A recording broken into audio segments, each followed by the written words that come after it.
मेरे ख्याल में हमेशा हमें जाहिर सी बात है, रोहित शर्मा ने, विराट कोहली ने, बाबर आजम ने, रिजवान ने एक लेगेसी कायम की है। बट हमारा भी एक ज़माना था जब हमने वसीम अकरम को नहीं देखा, हमने शोएब अख्तर को नहीं देखा, हमने देखा तो किसको देखा, मोहम्मद आमिर को देखा। ठीक है, ना तो विराट कोहली आपके पास, ना रोहित शर्मा है, ना बाबर है, रिजवान है। असल में सारे के सारे क्रिकेट की मैक्सिमम जो फ़ैन है वो इन लोगों के हैं। तो ये चीज़ हमको मद्देनज़र सामने रखनी होगी। तो क्रिकेट के इतिहास में जब भी देखा गया है, इन लोगों को फ़ैन को देखा गया है। आप देखेंगे पोस्टर विराट कोहली का होता है, रोहित शर्मा का होता है, बाबर आजम का होता है या रिजवान का होता है। Hello once again welcome back. इस वक्त हम मौजूद हैं और पाकिस्तान के अंदर, जाहिर सी बात है, पाकिस्तान वर्सेस इंडिया के मैच के हवाले से काफ़ी चीज़ें चल रही हैं। और इस वक्त आप देखेंगे तो टिकट्स भी जो हैं कि वो उस तरह से फ़रोख्त नहीं हुए। उसकी सबसे बड़ी वजह ये बताई जा रही है कि दोनों किंग्स जो हैं सब कॉन्टिनेंट के, बाबर आजम, विराट कोहली दोनों नहीं है, रोहित शर्मा भी नहीं है, रिजवान भी नहीं है। कैसे देख रही हैं इन चारों के अलावा मैच का मज़ा आएगा?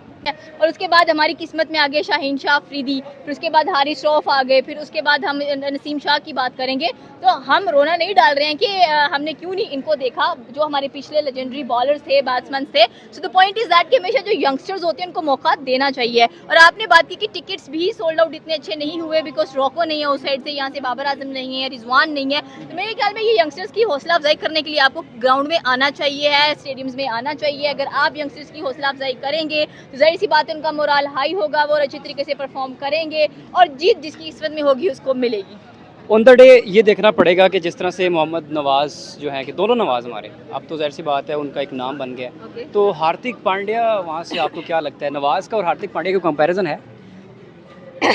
अगर हम हार्दिक पांड्या की बात करें तो वो उनके जैसा ऑलराउंडर आपको पूरे वर्ल्ड में नहीं मिलेगा। इंडिया के पास प्लस पॉइंट है इस चीज़ का, और जहाँ पर पांड्या का नाम आता है वहाँ पर मैं ज़रूर होती हूँ क्योंकि वो मेरे फेवरेट है। एंड सेकेंडली आपने नवाज़ की बात किया, अब हसन नवाज़ की बात की है या मोहम्मद नवाज़ की बात की है? मैंने हसन नवाज़ की बात। हसन नवाज़ की आपने बात किया, लेकिन still I go for Hardik Pandya because वो बहुत अच्छा परफॉर्म करते हैं और उनको भेजा भी तब जाता है जब टीम डगमगा रही होती है और वो टीम को अच्छा खासा स्टेबल कर देते हैं। सो आई होप सो कि यहाँ पर हसन नवाज़ की बात की है तो जब इंडिया पाकिस्तान का टाकरा होता है, दोनों बड़े हरीफ आमने सामने जाते हैं, तो एक अच्छा कॉम्बिनेशन देखने को मिलेगा, दोनों तरफ से हीट मोमेंट्स देखने को मिलेंगे और एक अच्छा मैच खेला जाएगा। और अगर कंपैरिजन की बात की जाए तो अभी तक आई डोंट थिंक सो कि पाकिस्तान इंडिया टीम का कोई कंपैरिजन बन रही है, ऑन द डे डिसाइड होगा। ऐसा ही है। अभिषेक शर्मा अपकमिंग स्टार है, जिस तरह की परफॉर्मेंसेस उसने दी हैं इंग्लैंड के अगेंस्ट, जो T20 के अंदर जो उसने रन्स बनाए हैं, क्या समझ में आती है आपको कि हारिस के बारे में हम रिस्क ले सकते हैं? क्योंकि परफॉर्म नहीं कर रहा थी पिछली 3-4 सीरीज में। आप देखेंगे मोहम्मद हारिस टोटली फ्लॉप है, लेकिन वो चल गया तो फिर वन साइडेड है मैच। देखिए उनको जगह का इशू है, ठीक है, जहाँ पर उनकी प्लेस है आप उनको वहाँ पर भेज नहीं रहे हैं। आप फखर जमान को वन डाउन भेज रहे हैं, आप क्यों भेज रहे हैं? उधर मोहम्मद हारिस को भेजे ना, जहाँ पर उसके बल्ला। तो फखर को किधर भेजना है? फखर को आप एज एन ओपनर भेजे, लेकिन हमारे पास साहिबजादा फरहान है आगे, ठीक है। साइम को किधर करना है? ठीक है, साइम को मुझे नहीं लगता कि साइम को टिकाना चाहिए कहीं पर, लेकिन I will go for Mohammad Haris. वो अच्छे बैट्समैन है, बहुत अच्छा परफॉर्म कर सकते हैं, उनको ज़ाया नहीं करना चाहिए और उनकी जहाँ पर पोजीशन बनती है उनको वहाँ पर लेकर रख देना चाहिए कि भैया आप वन डाउन आओ और अच्छा खेलो। पाकिस्तान के पास इस वक्त 4 बेस्ट स्पिनर्स हैं, आप कह सकते हैं। तो पार्ट टाइमर्स जो अकरम के अकॉर्डिंग जो 4 स्पिनर्स थे वो कह रहे हैं जी भाई क्या ये स्पिनर्स हैं, उन्होंने परफॉर्म कर दिया। इंडिया के खिलाफ आप फास्ट बॉलिंग के साथ जाएंगे या स्पिनर्स के साथ? इंडिया के खिलाफ अगर जाए तो आप स्पिनर्स ज़्यादा अच्छे इस्तेमाल करें क्योंकि वो भी अपने स्पिनर्स ही इस्तेमाल करते हैं। और जैसे दुबई की कंडीशंस हैं आपके सामने हैं कि दुबई के अंदर जिसके पास अच्छा स्पिनर है वो चल जाएगा। अभी आप अफगानिस्तान को देख ले, अफगानिस्तान के पास वर्ल्ड बेस्ट स्पिनर्स नजर आते हैं, जिन्होंने इंडिया, पाकिस्तान, श्रीलंका, बांग्लादेश, ओमान, ये इनको तो निकाल ही दूँ आप बीच में। बाकी जो टीम्स हैं उनकी बात करेंगे, उनके पास भी स्पिनर्स हैं। बट यहाँ पर अगर हम लोग पाकिस्तान की बात करें तो जाहिर सी बात है हमारे पास भी 4 स्पिनर हैं, वो भी अपने स्पिनर्स लेकर आ रहे हैं, तो हम किसी को कम नहीं समझ सकते हैं। और वरुण चक्रवर्ती तो वैसे भी उनका मैच विनिंग स्पिनर नजर आता है चैंपियन ट्रॉफी के अंदर। आपकी नज़र में कौन सी बेस्ट टीम होगी इस वक्त? क्योंकि अफगानिस्तान भी आप उसको लाइट नहीं ले सकते, बांग्लादेश ऑलरेडी इतना अच्छा परफॉर्म कर रहा है, श्रीलंका भी अच्छी टीम है, पाकिस्तान नो डाउट कि अभी ट्राई नेशन सीरीज़ का चैंपियन है, उसके साथ इंडिया का वैसे भी बहुत बड़ा नाम है। क्या समझ में आता है आपको? इंडिया का नाम बड़ा है, लेकिन पिछले काफ़ी महीनों से इंडिया ने कोई मैच नहीं खेला है। सो इंडिया का यहाँ पर एक कमबैक रिक्वायर्ड है कि इंडिया क्या करते हैं। और पाकिस्तान की अपनी बात की, जाहिर सी बात है अफगानियों को 66 पे हराना एक अच्छी बात है, एक बड़ा तमाचा है, क्योंकि वो एशिया को, अपने आप को एशिया की सेकंड बेस्ट टीम कंसीडर कर रहे थे। ये करके पाकिस्तान आगे एशिया कप में गया, फिर आपने बांग्लादेश की बात की है, श्रीलंका की बात की है। तो यहाँ पर अगर बेस्टेस्ट टीम की बात की जाए तो आई विल गो फॉर इंडिया, क्योंकि दैट टीम इज़, आप उसको इग्नोर नहीं कर सकते हो। बट अगर बाकी टीम्स की बात की जाए तो मुझे लग रहा है कि Pakistan is on the second number, उसके बाद आप अफगानिस्तान को कह सकते हैं, लेकिन जब दोबारा टाकरा पड़ेगा फिर कुछ नहीं कह सकते हैं।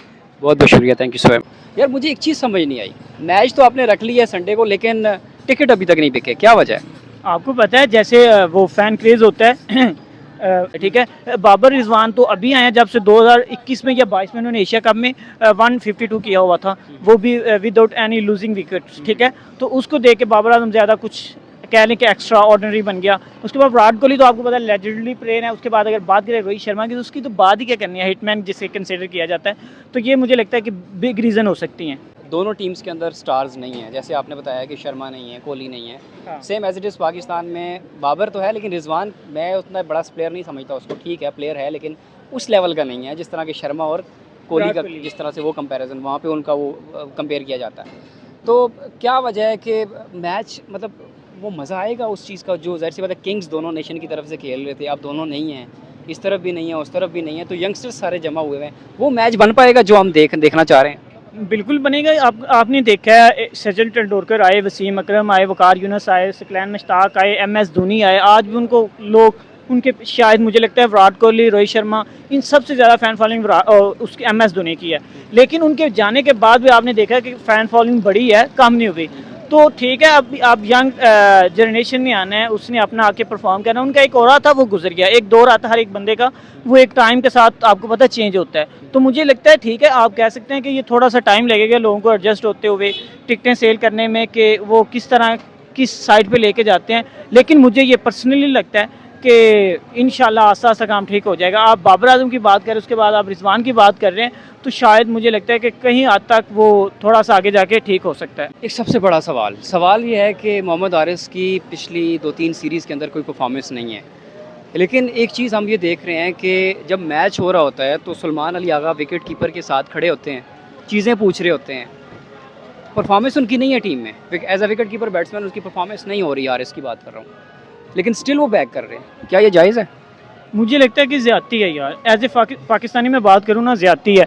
आप देखें ना, क्योंकि अगर आपने उसको इतना मौका दिया तो आपने देखा कि वो फ्लॉप जा रहा है, ठीक है। वो जिस दिन चल गया वो 100 कर लेगा, वो 50 कर लेगा, इससे भी ज़्यादा स्कोर कर सकता है जिस तरह का वो प्लेयर है, ठीक है। आपने देखा जब बाबर आजम की कप्तानी में वो खेल रहा था ना, तो बाबर आजम ने उसको किस तरह यूटिलाइज़ किया, ये चीज़ आपको नोट करनी। आप बाबर आजम से 100 इख्तलाफ कर सकते हैं, लेकिन आप इस चीज़ से इख्तलाफ नहीं कर सकते कि बाबर आजम ने उसको यूटिलाइज़ कैसे किया।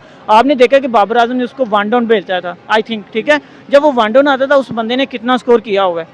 तो ये चीज़ है, अगर वो, मुझे लगता है कि वो प्लेयर ही इस तरह का है कि वो अगर उस 1 डाउन भेजा जाता है, वो पावर प्ले में आता है, तो इस तरह की हिटिंग कर सकता है कि दायरे से बाहर निकाल सकता है। अभी आप जब आप उसको भेजेंगे, कभी आप 5 पे भेज रहे हैं, कभी आप 6 पे भेज रहे हैं, आपने उसका ऑर्डर जो कंसीडर ही नहीं किया हुआ एक अच्छे तरीके से, आपको पता ही नहीं है।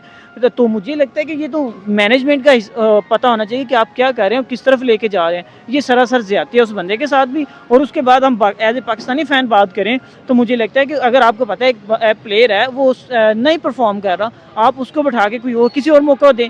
आप देख रहे हैं कि जैसे पाकिस्तान एक बॉलर शॉट के साथ जाता है तो फिर पाकिस्तान को परेशानी बन जाती है। अगर जो मैच है वो 20 ओवर तक जाता है, तो फिर आप देखिएगा कि पाकिस्तान के लिए टेंशन बन जाती है, वो सोच रहे होते हैं अब क्या करना है। तो मुझे लगता है कि अगर हारिस परफॉर्म नहीं कर रहा, उसकी जगह आप हसन अली को यूटिलाइज़ कर सकते हैं, आप सलमान मिर्ज़ा को यूटिलाइज़ कर सकते हैं, आप हारिस रऊफ़ को यूटिलाइज़ कर सकते हैं, आप किसी एनी बॉलर को उस टीम के अंदर डाल के आप उससे परफॉर्म करवा सकते हैं। हाँ, और उसके बाद आप खुशदिल शाह को, अगर आपने इतनी लंबी आपने बैटिंग लेके जानी है, तो आप वाई नॉट, आप क्यों नहीं लेके आ रहे खुशदिल शाह को, आप ले आएँ, उसकी जगह वो बैटिंग भी अच्छी कर लेते हैं। आपने देखा है पिछली सीरीज़ में बांग्लादेश की, उसके बाद होम सीरीज़ भी देख लें, अवे भी देख लें, तो उसने अच्छा परफॉर्म किया है। मुझे लगता है कि ये भी ज़्यादती है जाए, या फिर बाहर से रिजवान को बुलाया जाए? नहीं, रिजवान आजम की भी बातें हो रही हैं। नहीं, रिजवान को नहीं अभी लेके आए। साहबजादा फरहान पार्ट टाइम, जैसे उनके पास दूसरे गुरबाज है अफगानिस्तान के पास, वो पार्ट टाइम कीपिंग कर रहा है ना, तो साहबजादा फरहान ने डोमेस्टिक में A लेवल में बहुत अच्छी कीपिंग की हुई ऑलरेडी। तो क्या है, तो हम उसको क्यों नहीं लेके आ रहे, लेके आना चाहिए ना।